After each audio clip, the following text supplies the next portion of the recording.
Hey folks, Chuck Holton here. Thanks for watching The Hot Zone. Let me walk you through something the national press barely even whispered about this week. Meanwhile, American special operators were out there in the dark doing the kind of work that never trends on social media, never gets a headline, but absolutely shapes the world we wake up in. Just after 2 in the morning, November 25th, U.S. Special Operations Forces flew deep into the mountains of Puntland in northern Somalia. And when I say deep, I don't mean a quick hop over the border. I'm talking about a pitch black valley in the Kalmiskad Range, jagged rocks everywhere, no moonlight, no ambient glow from a city over the horizon, nothing. Just darkness and a whole lot of wind.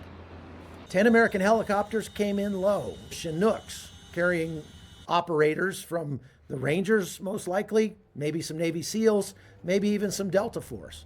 They had Apaches overhead, and listen, if you've ever stood under a Chinook at night, you know the sound. It's like a freight train ripping through the sky. These guys were loaded with American operators and backed by a large contingent of Puntland counterterrorism forces. These Somali troops aren't rent-a-rifle militias. They're trained with our guys, and they have been so for years.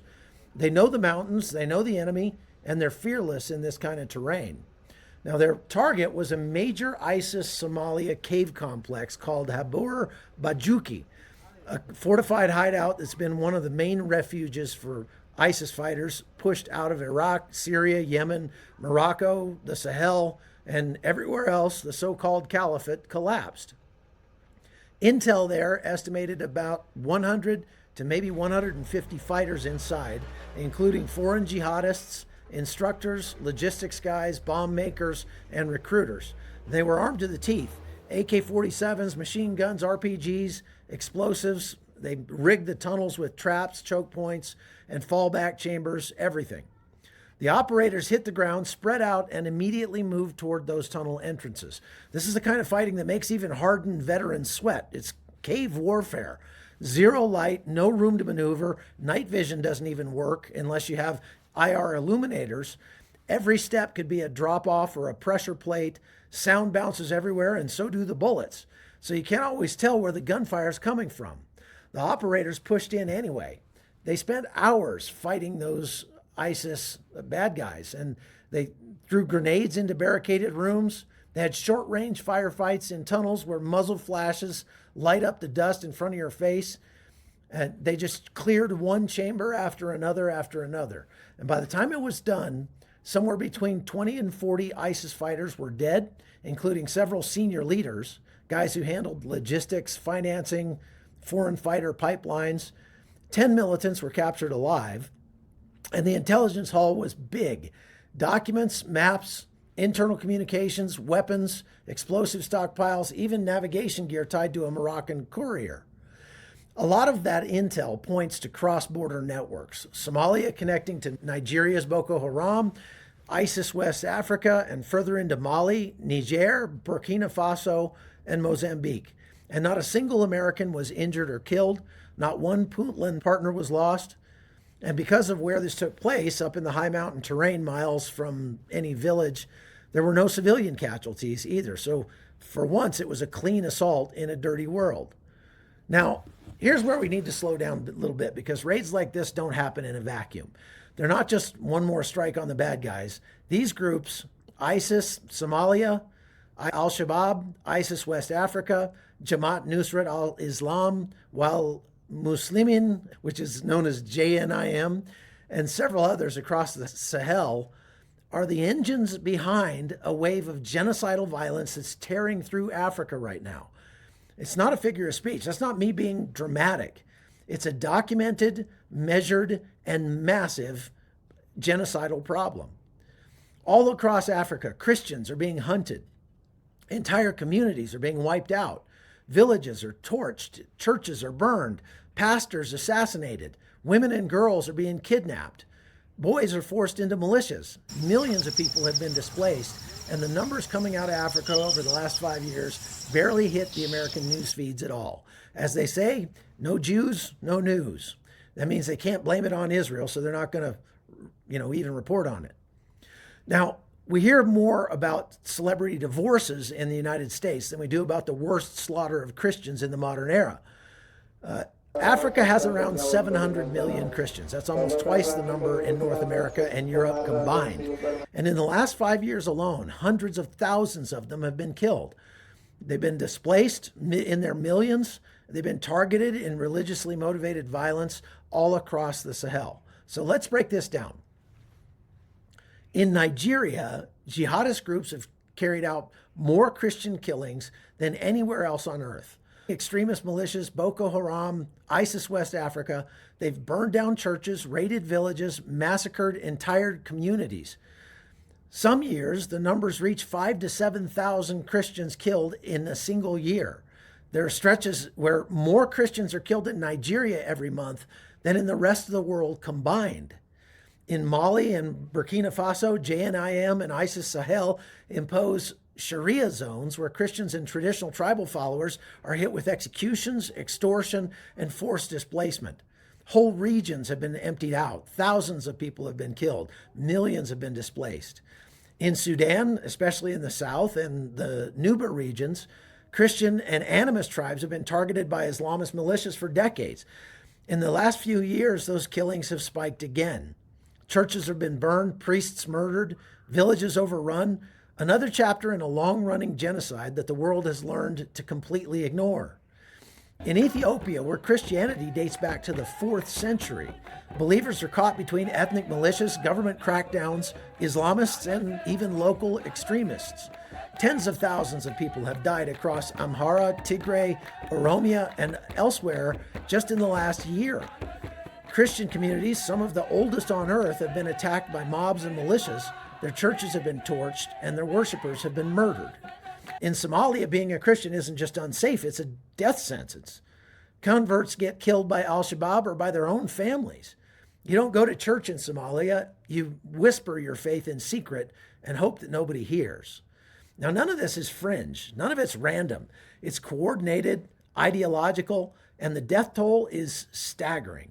Depending on which organization you use, the total number of Christians killed, disappeared, or displaced from jihadist and extremist violence across Africa in the last decade runs anywhere from 150,000 to 350,000. And honestly, estimates could go even higher when you include unreported village massacres, which happen all the time in remote areas where journalists and aid groups can't safely go.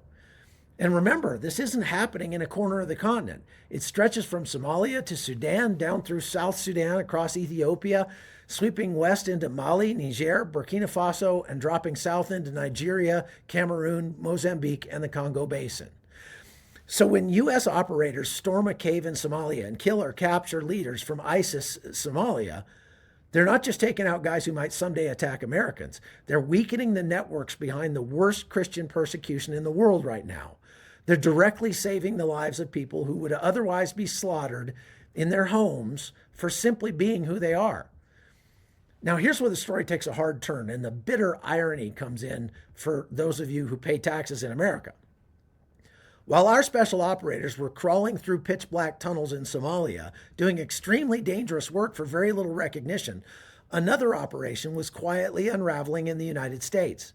And the target wasn't terrorists in caves. It was a massive welfare fraud ring in Minnesota, one of the biggest in U.S. history.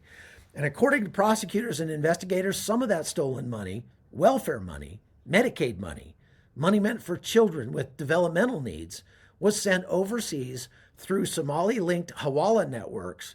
And once it reached Somalia, well, a portion of it went straight into the pockets of none other than Al-Shabaab, the same group our troops are risking their lives to fight. Here's what the investigators found. Minnesota's Medicaid autism therapy program absolutely exploded in size. Billing went from manageable to insane. It went from like $3 million to hundreds of millions of dollars in just a few years. Autism centers started popping up everywhere in Minnesota, over 300 of them, many of them run by newly arrived or recently settled Somali Americans. And as it turns out, prosecutors say a significant number of those centers were fake. Kids with no autism diagnosis suddenly were receiving hours of billed therapy a day, parents allegedly being paid kickbacks out of that, $300, $800, $1,500 per month per child, paid under the table to keep the fraud scheme running. Every fraudulent claim meant more taxpayer money out the door. And that's only one ring. During COVID, that organization known as Feeding Our Future, which was a nonprofit meant to feed low-income children, filed fraudulent claims worth around $300 million with fake meal programs, fake attendance lists, fake receipts. Over 50 people have already been convicted or pleaded guilty. And similar frauds spread into housing assistance, daycare programs, and mental health support. Now, according to investigators, the combined fraud across Minnesota's social services may have hit the billions, not millions, but billions with a B. Now, here's the kicker. That money didn't stay local. A huge portion of it was routed overseas through these Hawala networks. You go into a store in Minneapolis, hand someone $10,000, someone in Somalia or Kenya picks up the phone, gets the number, they pay the equivalent amount on the other end, and so no bank wires, no paper trail, just it's a trust network that pays in cash. And Al-Shabaab taxes Hawala transfers inside Somalia. Sometimes it's extortion. Sometimes it's just sort of, mandatory, as they say. But either way, the jihadists get their cut.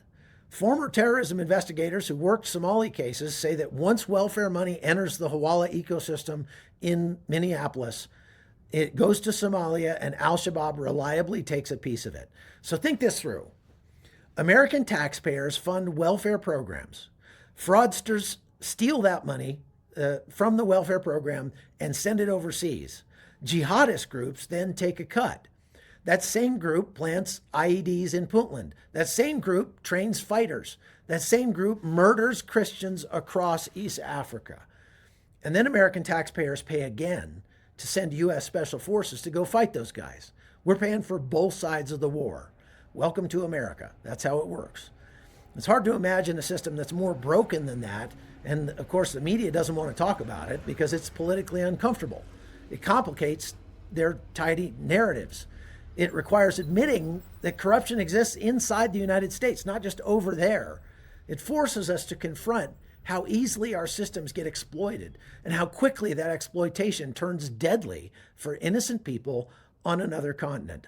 I know it makes you as sick as it does me as an American Christian to think that my tax dollars are making their way to Africa and paying to fund organizations that are killing my Christian brothers and sisters on the ground over there. But if we don't talk about it, nothing changes. The fraud continues. The terror networks keep receiving money, the killings go on, and our troops keep flying halfway across the world to maybe lose their lives fighting enemies that are partially financed by our own government's failures. This is the full picture. A raid in Somalia that actually saves lives. A continent where Christians are being slaughtered in staggering numbers. And a welfare system in Minnesota that, through fraud, corruption, and the incompetence of their governor, helped to fund the very monsters our operators are fighting in those mountains. You deserve to know that. And the people dying on both sides of this deserve better. Thank you for watching. I appreciate all of you. Please go to chuckholton.com and subscribe if you want to get more content like this and find the other reporting that I do for networks like Newsmax and the Christian Broadcasting Network. I will have a lot more coming for you in the coming year, so stay tuned. God bless you. See you later.